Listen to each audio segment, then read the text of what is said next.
ahlul musibah, Bapak Supriyansa, keluarga besar yang kami hormati, para tokoh agama, tokoh masyarakat hadir bersama kita, ada Ustadz Muhammad Ali, ada Ustadz Gusti Yusuf, dan yang lainnya.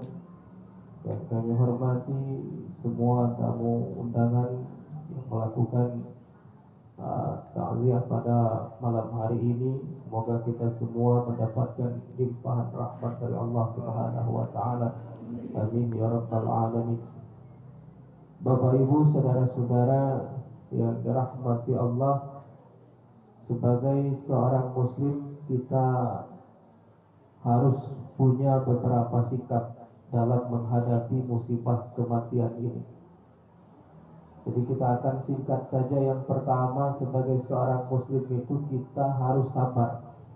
Wajib hukumnya sabar. Kenapa kita harus sabar? Yang pertama, sabar itu untungnya banyak. Kalau tidak sabar, untungnya tidak ada, bahkan rugi. Jadi pada dasarnya manusia itu tidak suka rugi, senangnya untung. Kalau tidak untung, ya sabar. Kalau tidak sabar, rugi. Untungnya tidak ada sama sekali. Kenapa? Karena kejadian yang menimpa kita, apapun kejadian yang menimpa kita, itu tetaplah terjadi sabar atau tidak sabar. Jadi barang yang sudah terjadi tidak baca, balik lagi baca. Kita sakit, mau sabar dengan tidak sabar, ya sakit tetap sakit. Cuma kalau kita sabar dapat pahala, tidak sabar dapat dosa. Tinggal nak pilih yang mana. Kalau sakitnya tidak pengaruh, sabar dengan tidak sabar, sakit ya tetap sakit. Keluarga kita meninggalkan kita, meninggal dunia, itu tetap meninggal dunia. Kita sabar itu sudah meninggal dunia, tidak sabar juga tetap meninggal dunia. Cuma kalau sabar ada janji Allah Subhanahu wa taala untuk kita. Kalau tidak sabar ada ancaman Allah Subhanahu wa taala untuk kita. Tinggal kita mau pilih yang mana. Bapak Ibu, saudara-saudara yang dirahmati Allah, apa untungnya tadi dikatakan itu pahalanya tanpa batas. Innama yuwaffas sabiruna ajrahum bighairi hisab. Sesungguhnya hanya orang sabar, kata Allah, yang pahalanya disempurnakan tanpa ada perhitungan. Kalau yang lain pakai hitung-hitungan amal itu. Jadi amal itu ada yang hitungannya setiap kali kita melakukan itu dicatat 1. Ada yang dicatat 10. Ada yang dicatat 700. Ada yang tidak pakai hitung-hitungan tanpa batas. Yang dicatat 1 itu apa? Yang dicatat 1 itu adalah kita punya keinginan, punya rencana, punya niat mau melakukan satu kebaikan kemudian batal karena sesuatu yang di luar kemampuan kita. Nah, itu kata Rasulullah SAW dalam hadisnya, man hamma bihasanatin, siapa yang ingin melakukan satu kebaikan, falam ya'malha, tapi tidak jadinya ini karena memang ada sebab yang memang di luar kemampuan kita, maka kutibat lahu hasanatun kamilah, tetap dicatat sebagai satu kebaikan yang sempurna. Itu dicatat satu kebaikan, niat baik tidak jadi. Atau yang dicatat sebagai satu kebaikan juga adalah niat buruk, tidak jadi. Kepengen melakukan satu perbuatan dosa, tapi kemudian karena takut kepada Allah dibatalkan, tidak jadi melakukannya. Dicatat sebagai satu kebaikan. Tapi kalau tidak jadinya karena tahu kepergok uang, lari, nanti catat dosa. Tapi kalau niat 10, semua kebaikan secara umum itu 10 balasannya. Dalam Al-Quran Allah Subhanahu wa ta'ala berfirman, man ja'a bil hasanah falahu asyru amsalihha. Siapa yang melakukan satu kebaikan maka dia mendapatkan 10 kebaikan yang sama. 10. Pokoknya apa yang kita lakukan kebaikan 10.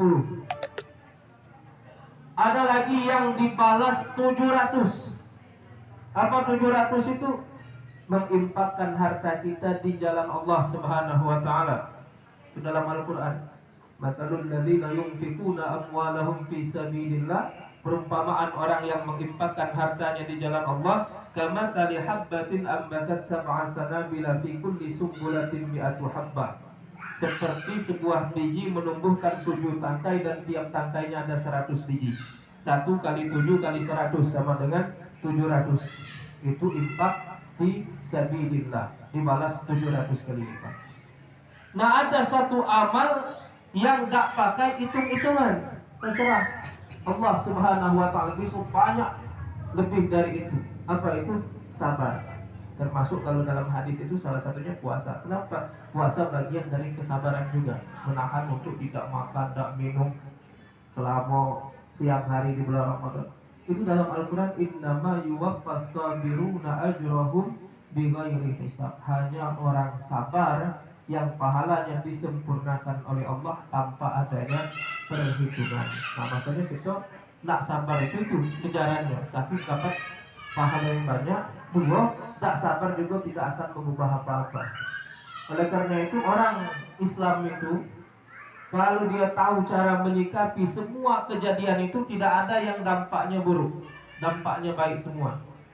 Rasulullah Shallallahu Alaihi Wasallam bersabda, kata beliau, ajaban li amril mu'min, sungguh menakjubkan urusan orang yang beriman itu. Kenapa? Inna amrahu kullahu khair, semua urusan orang yang beriman baik semua, tidak ada yang tidak baik. Kenapa baik semua? In asabathu sarra syakara fakana khairan lah. Karena orang yang beriman itu kalau dapat kebaikan dia bersyukur, maka dampaknya baik bagi dirinya. Wa in asabathu darra, kalau dia mendapatkan keburukan, mendapatkan sesuatu yang tidak menyenangkan, sabara, dia akan bersabar, fakana khairan lah, maka itu juga baik bagi dirinya. Jadi apa yang terjadi dengan kita? Yang baik kita baca dapat pahala, yang buruk pun tetap dapat pahala. Kalau baik nak dapat pahala, bersyukur. Pas kejadian buruk nak dapat pahala, bersabar. Ini tugas kita yang pertama sebagai seorang muslim, sabar. Tapi sabar yang disebut sabar itu pas baru kejadian. Mana lama tak disebut sabar lagi. Karena mana lama itu lalu lupa. Jadi pernah satu ketika begini, ada seorang wanita di kuburan lagi nangis, anaknya meninggal dunia. Rasulullah Shallallahu Alaihi Wasallam lewat di situ. Pas ditengoknya ada perempuan yang nangis tadi, dimampiri oleh Rasulullah. Lalu beliau nasihati, ittaqillaha wasbiri, bertakwalah kamu kepada Allah dan bersabarlah. Apa jawab wanita itu tadi? Ilaika anni fa innaka lam tusab bima yusaba alayya, fa innaka lam tusab bi musibati. Jauh-jauhlah kamu tidak usah dekat-dekat sini, karena kamu tidak merasakan apa yang aku rasakan, musibah yang menimpa aku. Nabi diusirnya, cuma tidak tahu dia bahwa itu Nabi. Ya, jadi perempuan ini Nabi diusirnya, Nabi ya pergi diusir. Nah, itu salah satu tawadu bijaksananya Nabi Shallallahu Alaihi Wasallam. Nabi itu orang yang bijak itu kan gitu, pandangannya jauh ke depan, tak melulu hitam putih. Pokoknya kalau benar maju terus, mati-mati, ribut-ribut hitam juga. Tengok kondisi juga. Kalau nak nurunnya harusnya kena marah cewek tadi. Nabi diusir, itu melakukan kemungkaran, tapi Nabi tahu dia lagi sedang macam itu. Jadi biarkan oleh Rasulullah, balik Nabi diusir. Nah kemudian ada yang ngasih tahu, kamu tahu tak yang kamu usir itu Nabi. Baru nyesal perempuan ini. Nyesal datang menghadap ke rumah Rasulullah Sallallahu Alaihi Wasallam, baru ngaku, ya Rasulullah, kemarin itu aku tak tahu bahwa itu Anda. Maka apa kata Rasulullah? Rasulullah tak nanggapi yang itu.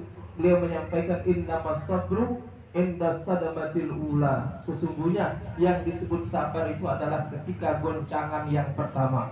Melalamu kamu sekarang la normal, nah itu tak dihitung lagi, tak sabar lagi. Waktu kamu kejadian itu, kamu masih tak normal itu, tak terkendali dengan diri sendiri, sampai wong nasihati dia diusir. Itu namanya tak sabar. Nah kalau dulu tuh, kalau kamu tak sabar dulu waktu kejadian itu, malah lama tidak lagi. Oleh karena itu Bapak Ibu saudara-saudara yang dirahmati Allah, kalau kita nak jadikan sabar itu sebagai ladang pahala, apapun kejadian cepatlah sabar saat itu juga.